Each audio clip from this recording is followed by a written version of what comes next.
Welcome guys to Top Choice Gaming. We're on Slim's channel today, and who am I with?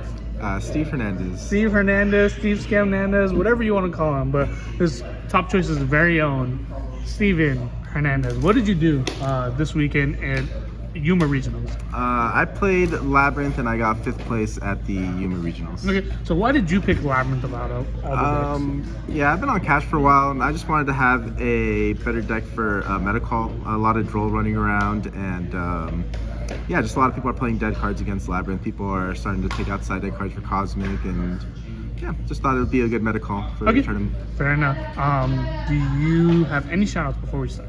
Yeah, shoutouts to my team, Top Choice Gaming. Shoutouts to the shop, Karan, Anson, Gavin, all the people from the desert. Shoutouts to the Labyrinth girls, and yeah. All right, cool. Let's get into it.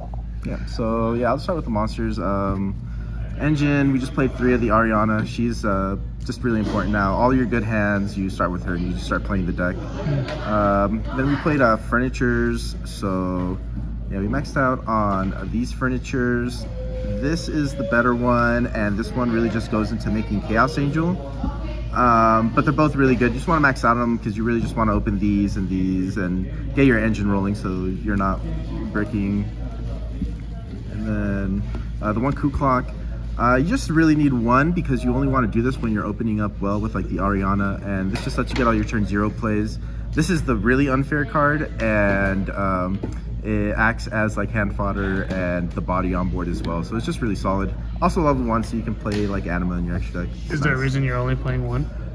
Yeah, you just really don't want to open this unless it's in conjunction with like any of the Furnitures or the Ariana, so I decided just to play this for when I'm opening like both of them together, or to summon off the big welcome. You don't really ever want to draw 2 of this. That's the big thing. Like you can draw 2 of the Furnitures, 2 of the Ariana, you can't draw 2 of this.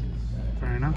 Yeah, and then the rest of the Labyrinth monsters, I played 2 and 1. Some people can play 3 of this, and it's good when you open up with the full combo, but those are all like 4-card combo hands.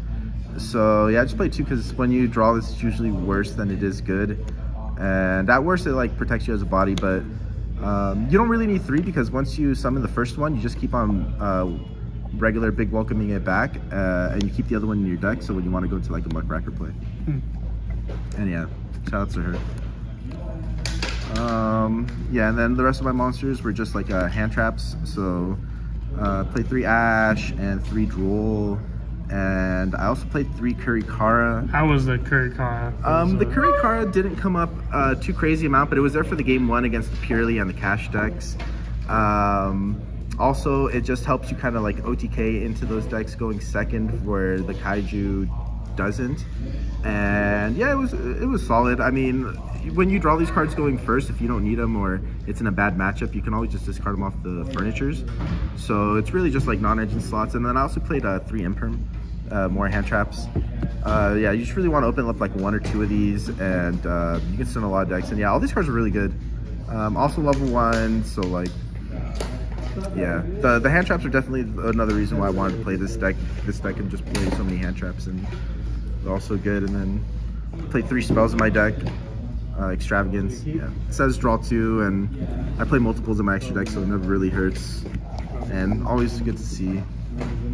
And then for the rest of the engine, I guess we played 3 big welcome and 2 regular welcome. This one's just really strong. This one gets your whole engine going, gets you to like the Chainlink 5s with all the Furniture, and a lot of draw phase shenanigans. This is kind of how you get to the Eradicator turn 1, D-Barrier turn 1, so yeah, you have to play 3 of this. You don't play 3 of the regular welcome because it doesn't do much by itself. If you open up like this and a bunch of hand traps, it just doesn't do much. And then Skill Drain, pay 1,000. Win the game. Win the game. Yeah. Going second, it's not the best, but yeah, you just decided on going second, and yeah, it's just too good not to play. And then the one-ofs played D-Barrier, an Eradicator, Punishment, and the Daruma Cannon. I guess this is another reason why I played this deck. I think Barrier is just like really strong right now, going into almost every single deck, and this deck can basically search it. So, and then same with Eradicator. People are playing like Thrust, Tactics, those kind of cards. versus hand traps again. So as the meta shifts, this card just became better. And 2 removal cards to search off of My Lady. I don't think you need more. You can play Overroot, but Cash is seeing less play, so I don't think you need it. And the NTSS can usually out the birth anyways, so yeah. I think this is all you need, just a clean 40. Then I'll just go into the extra deck. Yeah, extra deck, we played 2 Lingeribo. This was really just for like Ibly decks if I run into Ibly, and yeah, I can hurt a little bit, so there's room in the extra deck. 2 Anima because we played the level 1s. No one played into my Anima zones, so it didn't really come up. And then 2 Muckraker. This one maybe could be played at 3 because of the extravagance. Like there were some games where I summoned both of them, but I never had a moment where I didn't have one when I needed one, so 2 is probably just fine. And then 2 of the Bucephalus. This one probably definitely could have been cut to 1, but I just played 2 just for the extrav, and I paired it up with the Garua. And then this is for like punishment and more punishment targets. So basically just a bunch of 2-ups for punishment, and then 3 Chaos Angel. This is the deck that can abuse it the most. You can literally make it almost every game. And yeah, it's just really big. This with skill drain is nice. Probably missed a couple cards in my extra deck that I should have been playing. Probably like Dark, Azalea. Yeah, it just sucks because when you're playing Extravagance, you can't play multiples of all your cards. So yeah, just kind of made a decision to pick some. And then yeah, last thing is the side deck. Pretty standard. I just play like 3 Nib for the combo decks. It pairs well with the Imperm, and yeah, this is mainly just more cash hate. A little scared of cash. And then played Bestials, 2 Magnum and Druid Worm. Once you get a Bestial rotation in this deck with the big welcomes, you literally have infinite Bestials. So I didn't want to play too many. And if I played like a 3rd Magnemite, I'd probably have to play a 4th target to search for this anyways. So just for the side deck space, I just decided to play just 2-1. They were really good. Bestials are nice in this deck. And then 3 Kaijus, just more for the purely and cash tier deck. This is a Fiend, which won't really come up as much because it's not level 8, so you can't use your big welcome with it. But it's just nice being Fiend and Dark. If they, for whatever reason, have like a Gozen up, you can still tribute their Noir over this. So that's the good one. And then I guess like the last pseudo hand traps I played were these. You discard these with the furnitures and you can chain them in the same chain link and just hit graveyard effects. And they're good against a lot of decks besides cash. They're really good in the mirror. Really good against purely when they use the black cat to target. And yeah, these were really solid. Definitely wouldn't change these. And then another going first card. So I played Deck Devastation. Yeah, this card really was just there to like hit extra hand traps, and like purely monsters level 1, you can wait for them to activate the purely effects and you can chain this. And even if they have like the purely, they're gonna have to discard their spells in the draw phase. So this stops whatever they have left. This card's pretty good. Probably still keep on playing this. And then Solemn Judgment.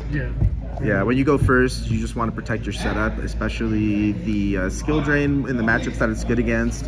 And even though a lot of times you're destroying all their spells in the standby phase, you don't have to worry about like anything with Eradicator. This just locks it down, so any monsters they have left, you get to look at their hand, and when you look at their hand, the Solemn Judgment just ends the game. Fair enough. Is there any changes you want to make? Yeah, I probably, like when it comes to the main deck, probably these should have been Fenrir to begin with. I was thinking about playing these over Fenrir for a little bit. I just really wanted to respect Purely a little bit more. I thought there was going to be a lot more Purely. I didn't play Purely until the later rounds. I've had a couple Pureleys at the end, but yeah, probably this could probably be Fenrir. Seems really good to discard with the furnitures, and I probably should have been playing Solemn Strike somewhere in my list, just for the Ash Blossom and the Bell. When you can resolve the turn 1 combo, you don't really need the strike, but it's just, yeah, Ash is just a scary card. And yeah, probably just some extra deck stuff, and that's pretty much it. Okay. First tournament with this deck, so yeah. Sounds good. Well, that you got to top out of your first tournament with the deck. Yeah. With that being said, we appreciate you for showing us your list. Karan here on YGL Slim at Top Choice Gaming, signing off.